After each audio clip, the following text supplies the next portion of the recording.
கிறிஸ்தேசுவில் அன்பார்ந்த சகோதர சகோதரிகளே, ஒரு ஊரிலே குறும்புக்கார பையன்கள் இருவர் இருந்தனர்.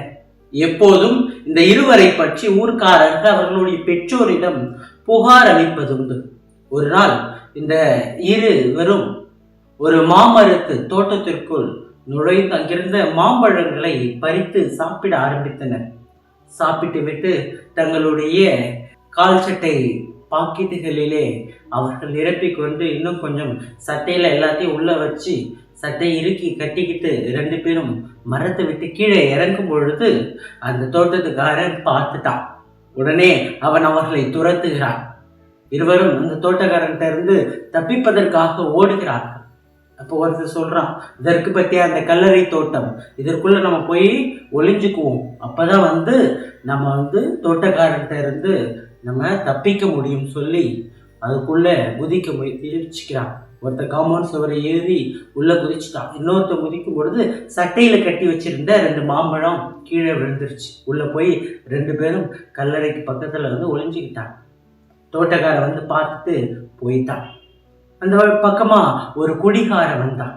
அந்த குடிகாரன் நடந்து வரும்போது கல்லறை தோட்டத்துக்குள்ள இருந்து ஏதோ சத்தம் வருது போல இருக்கு அப்படின்னு சொல்லிட்டு அந்த காம்பவுண்ட் சுவர் ஓரம் காதை வச்சு பார்க்கறேன்.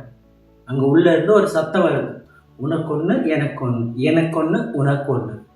இவனுக்கு ஒரே பயம், என்னடா உள்ள சத்தம் வருதே, ஏதோ பேய்ங்க பொணத்தெல்லாம் எடுத்து உனக்கு ஒண்ணு எனக்கு ஒண்ணுன்னு பங்கு போட்டுட்டு இருக்குன்னு சொல்லி பயந்து போய் பங்கு சாமியார்ட்ட சொன்னான். பங்கு சாமியார் அதை போல குடிகாரனை ஏதாவது கனவு கண்டுட்டு இங்க எதையும் சொல்லாத அப்படின்னு சொல்லி அவனை விரட்டி அடிச்சான். இல்ல சாமி நீங்க வாங்கன்னு சொல்லிட்டு அவன் பங்கு தந்தையை கூப்பிட்டு வரான்.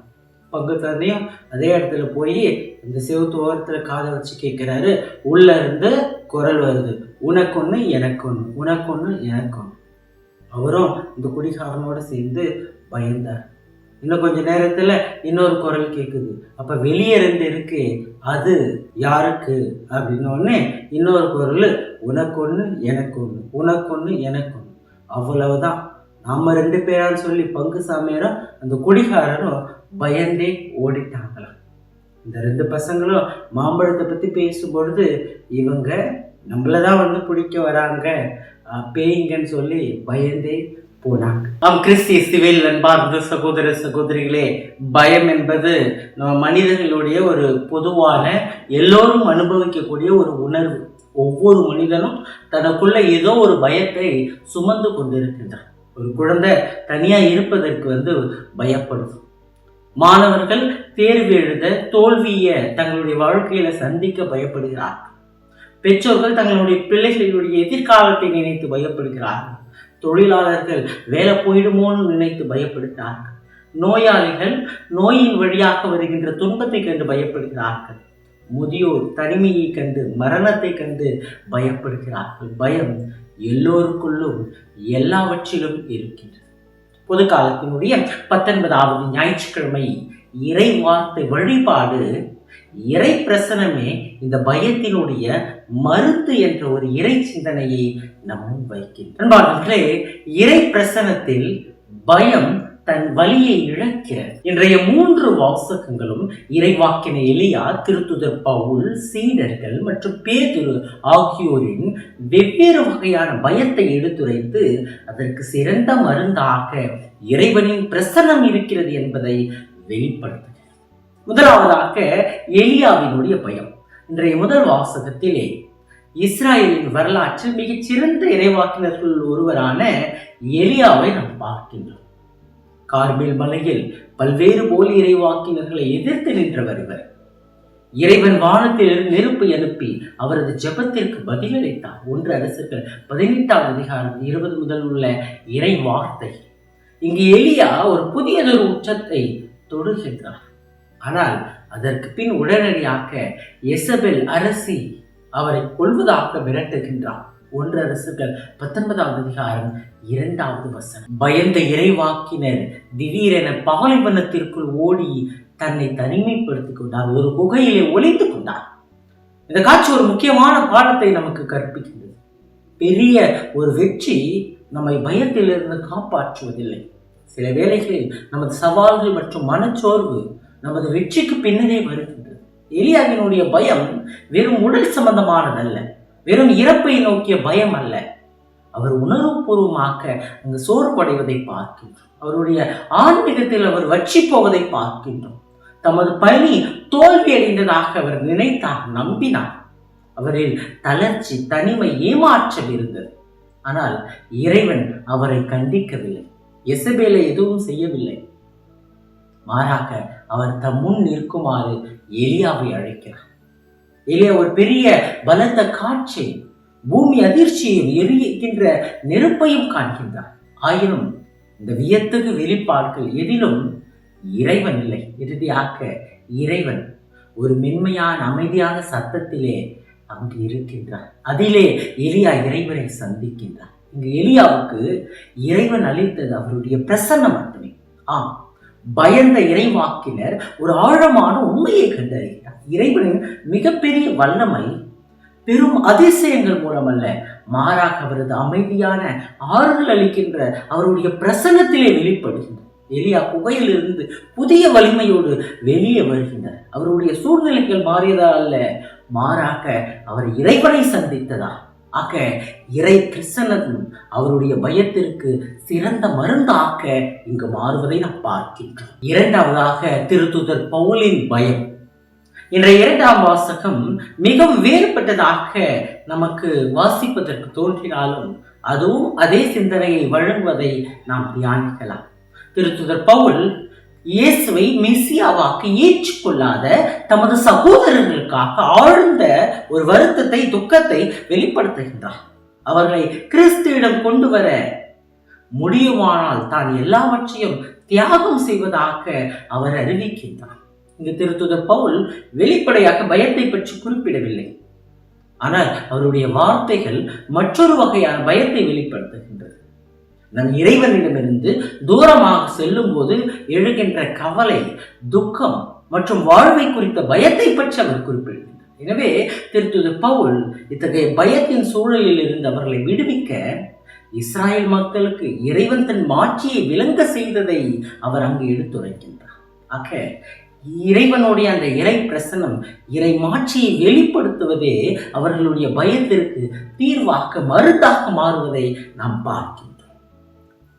மூன்றாவதாக இன்றைய நற்செய்தியிலே நாம் பயத்தினுடைய இரண்டு முகங்களை பார்க்கின்றோம். அங்கு இரு பயங்களை பார்க்கிறோம். அதிலே நாம் பார்ப்பது சீடர்களுடைய பயம். சீடர்கள் இரவு நேரத்தில் கலிலேயா கடலை கடக்கிறார்கள். ஒரு கடுமையான புயல் எழுகின்றது. படகு பலமான காற்றாலும் சக்தி வாய்ந்த அலைகளாலும் அழிக்கப்படுகின்றது. இருள் அவர்களை சூழ்கின்றது. திடீரென கடலின் மேல் நடக்கும் ஒருவரை அவர்கள் காண்கிறார்கள்.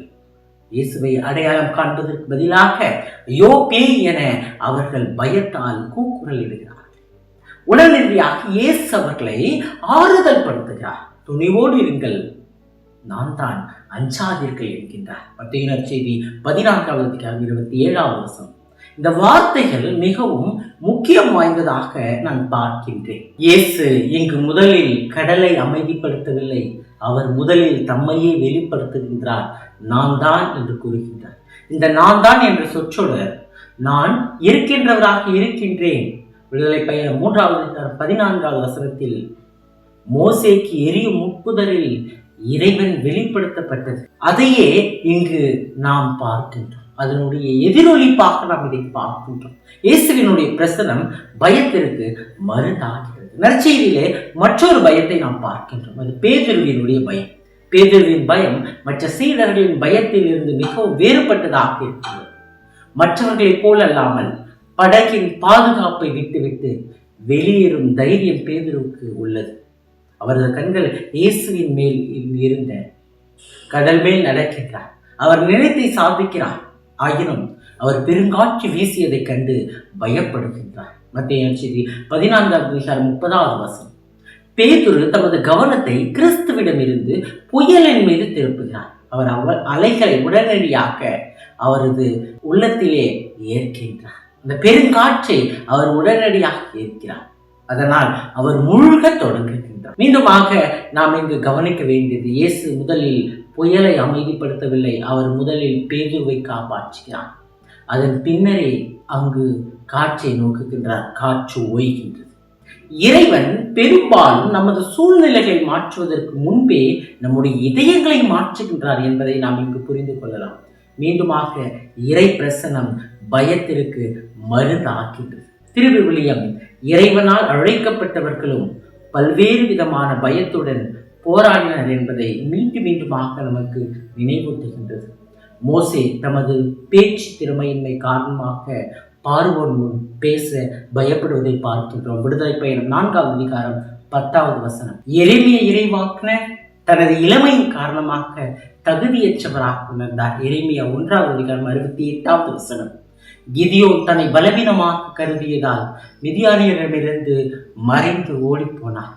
யோனா தமக்கு ஒப்படைக்கப்பட்ட பணியை கண்டு பயந்து இறைவனிடமிருந்து ஓடி போனார். யோனா 1வது அதிகாரம் 3வது வசனம். அரசன் தாவீது வெளிப்படையாக ஒப்புக்கொண்டார். நான் பயப்படும் போது உண்மையில் நம்பிக்கை வைக்கின்றேன். திருப்பாடல்கள் 56வது அதிகாரம் 3வது வசனம். ஆக பயம் மனித வாழ்வின் ஒரு அங்கமாகும். ஆனால் இத்தகைய சூழலில் எல்லாம் இறை பிரசன்னம் பயத்திலிருந்து அவர்களை விடுவித்து திடப்படுத்துவதை நாம் பார்க்கின்றோம். புதிய ஏற்பாட்டிலே மரியா அஞ்ச வேண்டாம், கடவுளின் அருளை கண்டடைந்துள்ளேன், லூக்கா 1:30 என மரியாவை, யோசேப்பே தாவீதின் மகனே உன் மனைவி மரியாவை ஏற்றுக்கொள்ள அஞ்ச வேண்டாம், மத்தேயு நற்செய்தி 1வது அதிகாரம் 20வது வசனத்திலே யோசேப்பையும் நீங்கள் அஞ்சாதீர்கள், சிலுவையில் அறையப்பட்ட இயேசுவை தேடுகிறீர்கள் என எனக்கு தெரியும், அவர் இங்கே இல்லை, அவர் கூறியபடியே உயிருடன் எழுப்பப்பட்டார். மத்தேயு 28வது அதிகாரம் 6வது வசனத்திலே இயேசுவின் கல்லறைக்கு வந்த பெண்களுக்கும் இறை பிரசனம் பயத்தை நீக்கி திடப்படுத்துவதை நாம் பார்க்கிறோம். அன்பார்ந்தவர்களே, 1933ஆம் ஆண்டு அமெரிக்கா ஒரு பெரிய பொருளாதார நெருக்கடியில் சிக்கியிருந்தது. வங்கிகள் திவாலாயின, வேலையின்மை அதிகரித்தது. இதனால் லட்சக்கணக்கான குடும்பங்களின் வாழ்க்கையை பாதித்தன.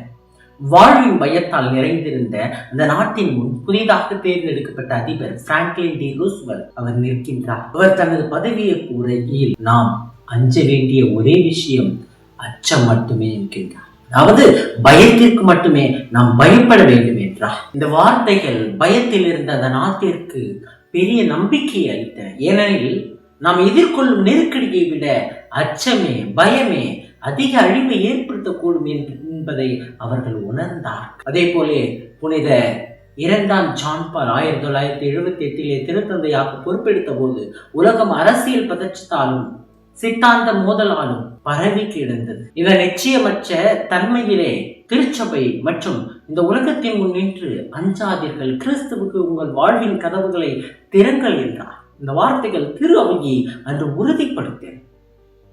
நற்செய்தியினுடைய புயல்கள், இந்த பயங்கள் இன்னும் நம்முடைய வாழ்க்கையில் இருந்து கொண்டுதான் இருக்கின்றன. நாம் உறவுகளுடன் போராடி கொண்டிருக்கின்றோம். பெற்றோர்கள் தங்கள் பிள்ளைகளின் எதிர்காலத்தை குறித்து கவலைப்பட்டு பயந்து கொண்டிருக்கிறார்கள். இளைஞர்கள் தொழில் மற்றும் உறவுகளை குறித்து பயந்து கொண்டிருக்கின்றார்கள். பலர் நிதி சுமைகளை நினைத்து பயந்து கொண்டிருக்கிறார்கள். இன்றைக்கு ஒவ்வொரு நாளும் ஏதாவது ஒரு பயத்திலே, அச்சத்திலே நாம் மூழ்கி கொண்டிருக்கின்றோம்.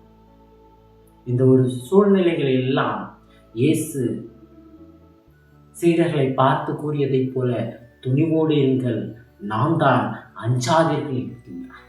இன்றைக்கு இயேசுவினுடைய இந்த வார்த்தை ஒவ்வொரு நாளும் ஒவ்வொரு மணி நேரமும் நம்முடைய இதயத்திலே, உள்ளத்திலே, வாழ்க்கையிலே ஒலித்து கொண்டே இருக்க வேண்டும். அப்பொழுது நம்முடைய பயத்திற்கு இயேசுவினுடைய இந்த வார்த்தைகளே, இயேசுவினுடைய அந்த பிரசனமே சிறந்த ஒரு மருந்தாக மாறும். இறைவன் நம் ஒவ்வொருவரையும் ஆசீர்வதிப்பார்.